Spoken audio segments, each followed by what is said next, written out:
We've got our very first speaker. I am going to pull her up, Miss Nikki Ananda. Ah, so cute.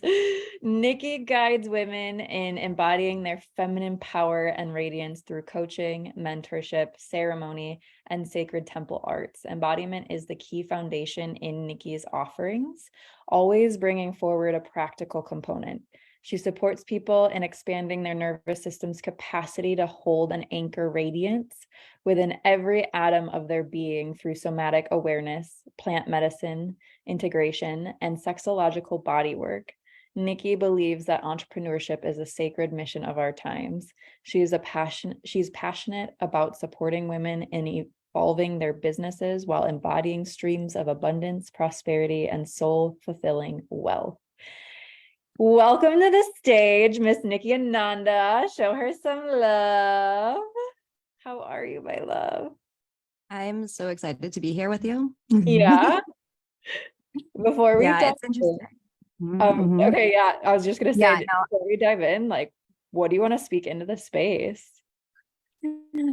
Gosh, I have been literally hermiting probably since the last time we've talked. So this is like, really, it's been like I've been in all the autumn alchemy. So I feel like I said to my client this morning, I was like, I have no idea what we're going to talk about, but it's going to be fucking amazing. It's going to be fucking amazing. Okay, and I was giggling because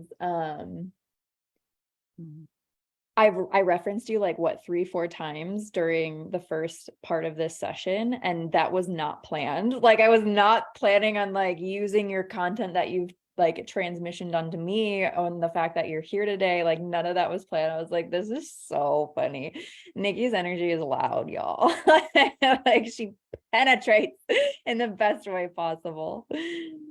Oh, okay. So just opening it up. How has water shown her wisdom to you? So every day I've been thinking about how I'm going to answer this question. And even in answering this question, I can demonstrate it. You know, we can't grab onto water, right? Like water isn't something we can hold on to. It's constantly moving. So the way that we can allow ourselves to be in that state of flow and ever evolution, ever expansiveness, like that to me is truth, capital T, true.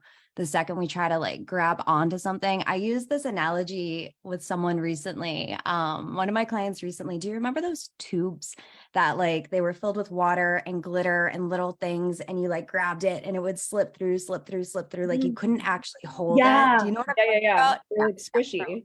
They're like squishy things that like a dentist office would have. You know, like water moves like that. Like water teaches us to be non-attached, which is one of the core principles, of course, the foundations and everything I stand for. You know, one of the things I'll say is I think something quite unique on my journey is I found women's ceremonies in my early 20s, and not just like women gathering, but women gathering with elders, like a lot of lineage, like a lot of wisdom keepers that were passing down like the waters, right? All of their knowledge, all of their wisdom, all of these teachings, and being initiated through ceremony. The two ceremonies that were really most profound in my ceremonial upbringing were fire ceremony and water ceremony. So at the time, you know, one of the things I think you and I are so similar on is we know how to ask questions, and we ask a lot of questions. We're very mercurial. We like to understand. So I would come into these ceremonies so young and in my maiden energy and so curious, and ask all of these like practical questions to mystics. And the answers they gave me were never necessarily satisfying. And a lot of them were, but not necessarily, but they allowed me to deepen and activate my own water's wisdom. So yeah, that's what's alive for me today in responding to that question. Okay, so you brought it up, so I'm going to go here because this has been alive in my vortex lately. A lot of what we do in spiritual entrepreneurship is talking about non-attachment, right? And I feel like as a being of sacred service, like entrepreneurship is my creative process. And so whenever I birth anything, whether it's a program, an offering, a ceremony, we've got a sacred rage ceremony coming up next month, it's a baby. like it's my baby, right? Like these are our children. And how, like, what I can't fathom, or what I'm integrating, is non-attachment versus focus. And what I'm finding is, like, as I like unattach from the outcome, it's almost like my focus dwindles. So I'm curious if, like, if you've experienced that for yourself, or as somebody who works so well with non-attachment, like what helps you stay focused without attachment? Mm. So this quote keeps coming up in my mind, so I'm going to say it. Rick Rubin, who is one of like the most renowned music producers ever in the industry, brilliant man. He's like my spirit grandfather. So one of the things that he speaks of is the artist is not the same artist each day, right? So like we come back to our creative projects every day as a totally new person. So that's step one. So it's really seeing that, you know, we are here to be in divine service. It's not our ego that's meant to be leading our creative process. It's just not. And at the same time, the creative process is what develops us as spiritual beings. And the ego is not bad. It's not wrong. It's not right. It's not good. It's none of that. It's just something that is our challenger. We're like in this conversation with the ego as we're spiritually birthing whatever we're here to birth into the world.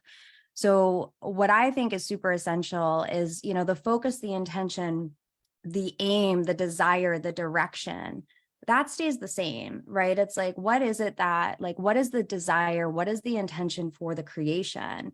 And keeping that, like, that's like that masculine arrowhead, right? So as we keep that focus, as we keep that attachment, interesting. Do I want to say that? Do I want to say this? Because everything is a paradox. So we're allowed to do this as well. As we keep that focus, no, I don't want to say that. This is why. When we are aiming for our intention, when we're aiming for what it is that we desire, along that path, the universe is going to give us whatever experiences we need to be initiated into becoming the person who fulfills this desire. That being said, whatever crosses our path is going to influence, alchemize, and transform us along the way. So the artist being a new person every day, we may show up and wake up and notice that our desire has changed. And that's where we practice non-attachment.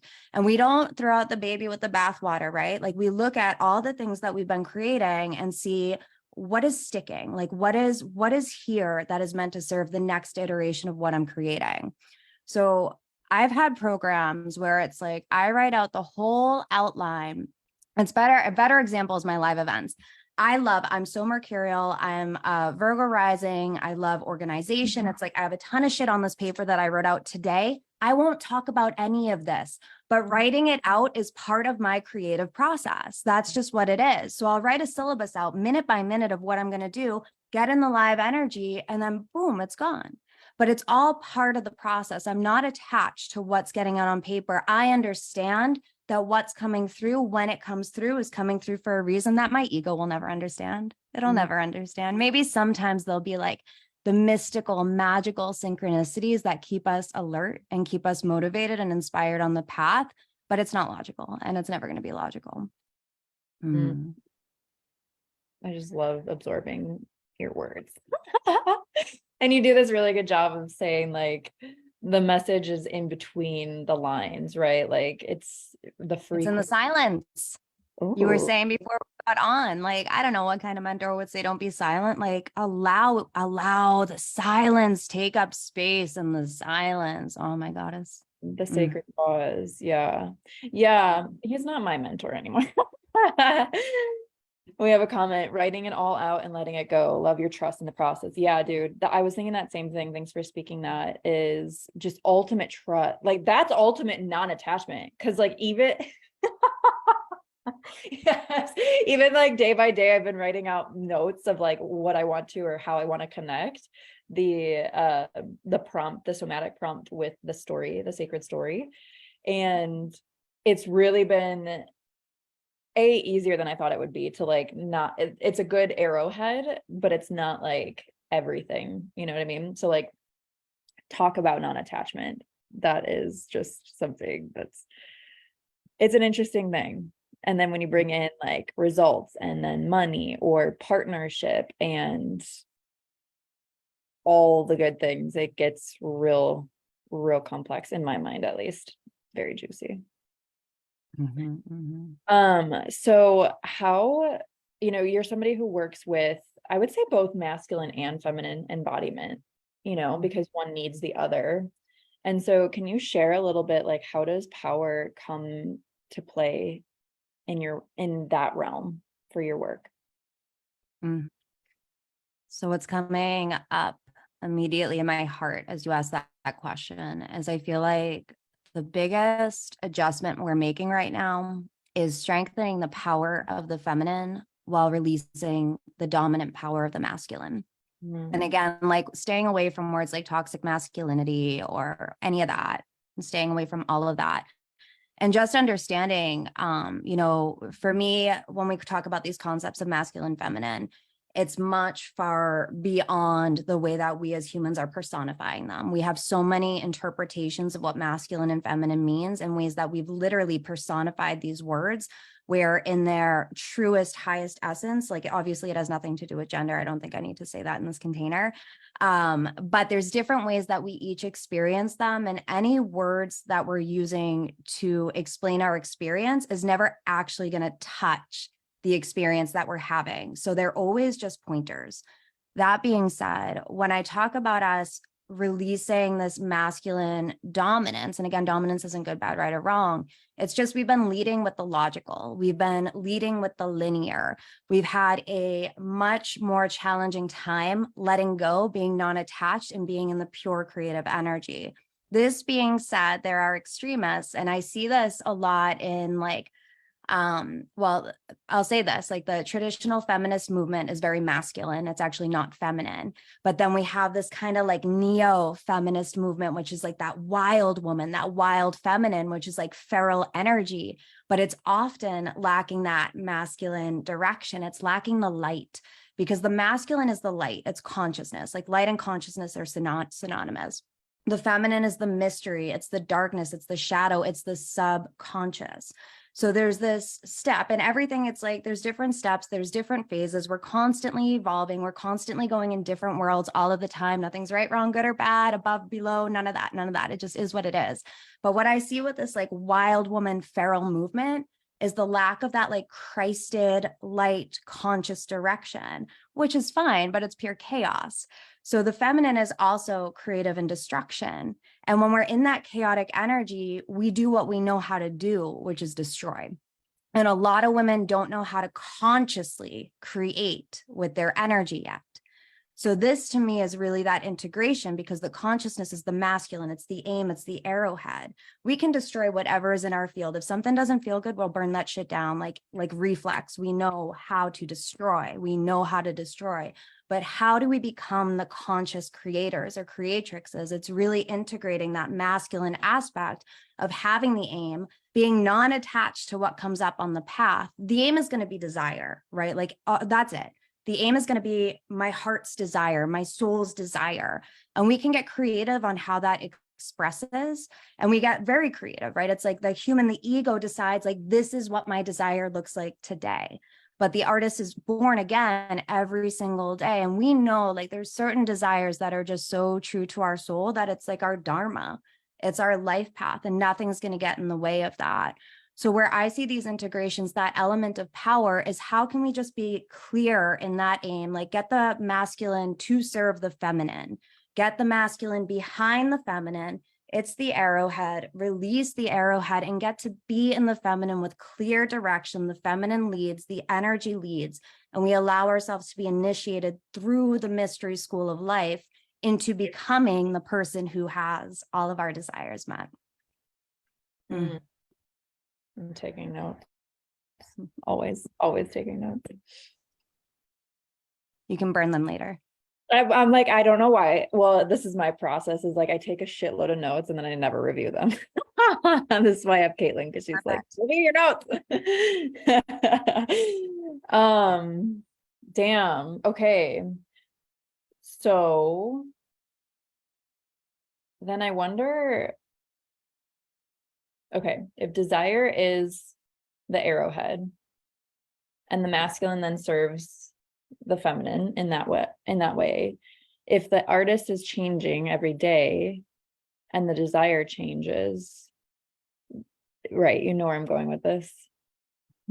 I know you're gonna make this, I don't even know how to phrase this question, but like, then how do you not stay, or like, how do you stay grounded with the aim if desire is the aim and desires can change every day? Does that make sense? Totally. And I think how I want to answer this, and there's no one answer to this, is the work I do is embodiment work. Like, I'm very intentional about grounding women in their bodies, because it's one thing to be airy. It's one thing to have all these ideas. It's one thing to be reckless towards our desires, but how do we actually ground and integrate and walk this path?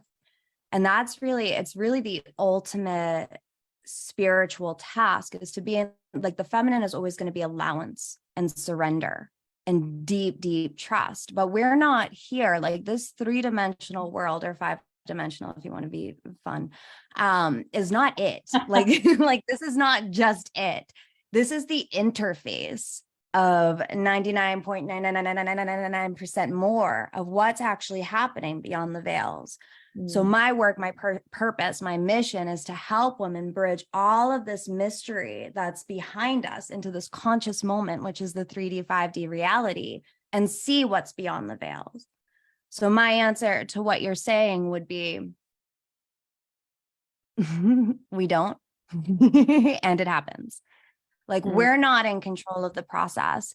Having that aim, I mean, it's as simple as, and it's really important that we have multiple intentions happening at the same time. So a lot of people will say, I don't know what I want. I don't know what my intention is. And I say, well, then your desire is clarity. If it is, do you want to know? Do you want to know what you desire? And if you want to know what you desire, that's the quest. That's the quest you go on. My intention is to find out what the fuck I want. Like, what the fuck am I doing here?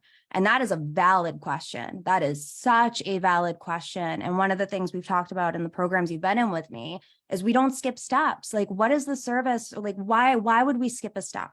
Like, what is the point? We're always in this rush to catch up or to be somewhere. We look outside of us and see other people doing these things. And the stories we create about other people are feeding our ego and holding us back from actual soul fulfillment. So when we have a desire where we don't know what the desire is, and we desire to know, that's the desire. And we walk and we step and we're walking into the mystery. How do we stay grounded? We put our bare feet on the earth. Like, that is it. We connect with the earth. We stay with the earth. Like, that's ultimate mama. Like, that's where we come from. But when we're doing this work, we are breaking free of all of the constructs, all of the mental matrices that society has put on us in a way so we can play society's game. So we can allow the people who are in power to stay in power, because the people in power created these structures for us to play in, so we can support them and stabilizing what they've created. So to break free of that is the ultimate trust fall, but staying grounded, connecting to earth is the way that we can really, and there's more to this, like there's a lot of practical layers. It's like the electromagnetic field of the earth. When we start to co-regulate with the earth's frequency and start to detox, especially from things like cell phones and technology, like obvious things, right? But when we actually start to sync up our heart's field and our womb's field with the heart of the earth, the womb of the earth, the core of the earth, we start coming back into natural resonance, and we start breaking free of rules that have been put on us without our consent, but also with our consent, because we did kind of sign up for this game.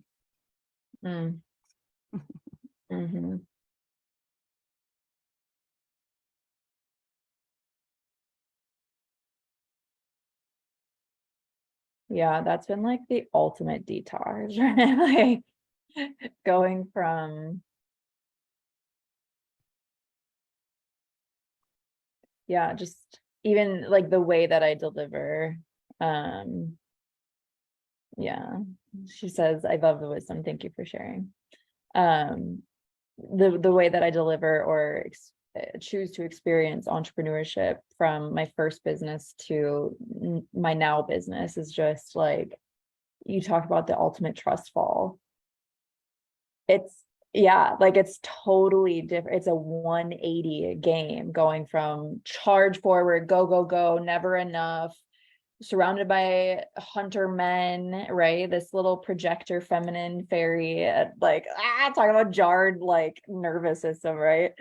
To then like the ultimate trust. It's been a fucking detox, like really, really sinking into the groundedness and like, okay, well, if, yeah, just like rest and ground, but then there's the inspired action, and like, how do we know where the cutoff line of enough is enough?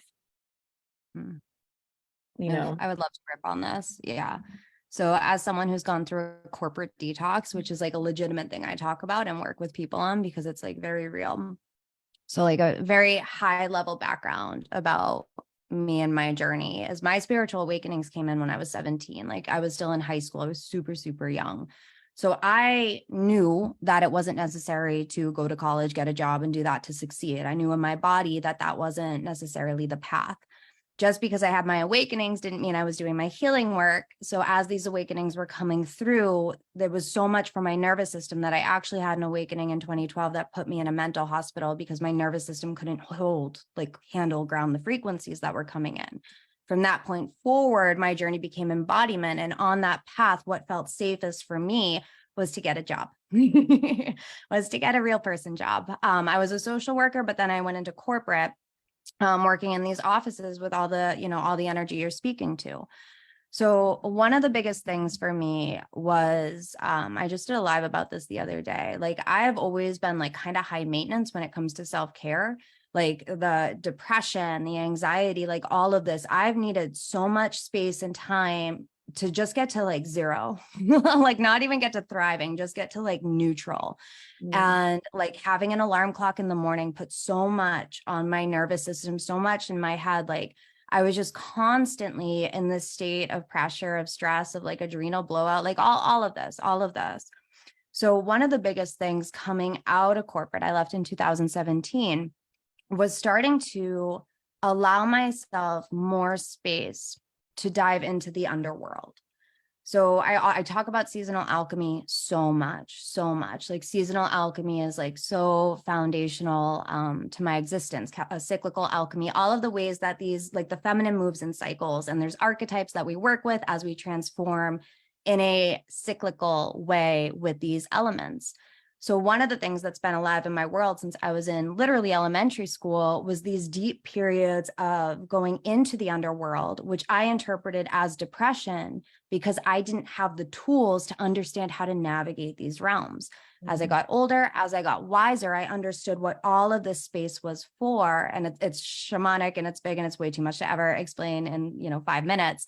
But I started to understand what this space was. And I started to, since leaving corporate, it's taken time, and this is what I've been in recently, to allow myself to let go of everything and honor the energy that's in front of me now, because that's all we have to do. If we are in alignment, if our aim is crystal clear, I want a successful business, doing it in a way that honors my life, that I'm in sacred service, that I'm serving other people in a way that isn't going to harm me or cause me exhaustion, then we get to let go and trust that everything that our body is calling for is an invitation to surrender and allow. Now, there's nuance to this because we have sneaky parts of our ego that like are avoidant. So it's not, like rest itself, right? There's a difference between resting and avoiding. Big difference. But if you know that, if you know in your body the difference between resting and avoiding, you're golden. That's the only thing you need to know. So when your body is like, I need space, I need rest, you can trust that because you know you're not avoiding. You can trust your cycle of rest. This summer, I birthed a Facebook group that I'm totally obsessed with. I put out 3 programs back to back. People are like, oh my God, you're on fire. I'm like, this isn't sustainable. I'm doing it because the energy is here. I'm doing everything I can because I'm inspired to. And I know there will be a pause. And the pause I'm in right now is so orgasmic. It is so alive with life. I just got a kitten A kitten just came into my world during my sacred pause yesterday. My baby, his name is Wonder. He was free. It was miraculous. It was this whole thing. I had this massive ceremony with an owl that I found. Like, it's been like everything has been so potent. And this is why I'm alive. So I can live my experiences and then bring it to the people that I serve. It doesn't have to be on top of each other. It doesn't have to be cramped in. It gets to be spacious. I get to spaciously live my life right now because I'm called to, because I want to. And then I'll be inspired to be on fire and be in service, bang, bang, bang, bang, bang. But that's not right now. And it's going to happen. And that's just the cycles of all of it. But I trust now.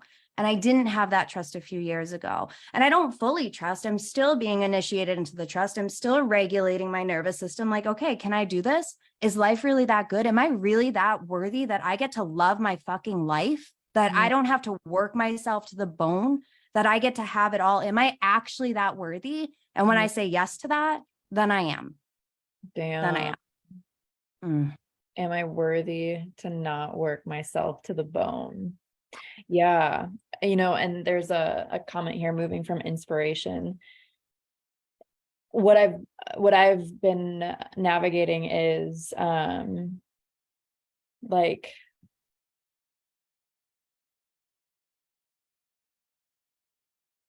the amount of rejuvenation that I need, like not guilting or shaming that.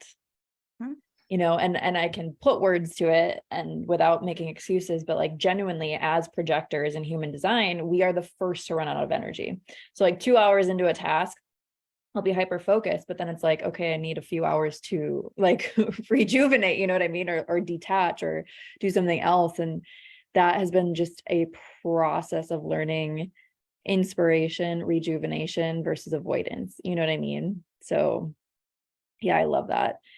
Any last thoughts or feelings, sensations that you would like to share before I invite people to connect with you? Yeah, I would say whether you're an entrepreneur or not, why are you alive? Like, what do you want to feel? What do you want to be? That's your focus. That's what it's all about. That's all that it's about. That's it. Being how you want to be in life and feeling how you want to be in life. Entrepreneurship gets to support that, but it doesn't come before that ever. Nothing does. I love that. So for people who are wanting to, whether it's access their feminine embodiment, whether it's go through their corporate detox, like how can people get connected with you? Yeah, I mean, my handle is Nikki Ananda on all of the things, on Facebook, on Instagram. I have an incredible Facebook group where I'm popping out free things frequently, but not over frequently. I don't want to overstimulate people. We have so much information in the world. I'd rather quality over quantity, of course. So yeah, that's the Diamond Light Temple. Thank you, Caitlin. And yeah, my website right there, nikkiananda.com. Beautiful. Nikki, so much love. Thank you. Thank you for connecting. Emmy. Thanks for sharing your wisdom. And I hope you have a beautiful rest of your day. You too. Blessings, guys, women, ladies, everyone. Everybody.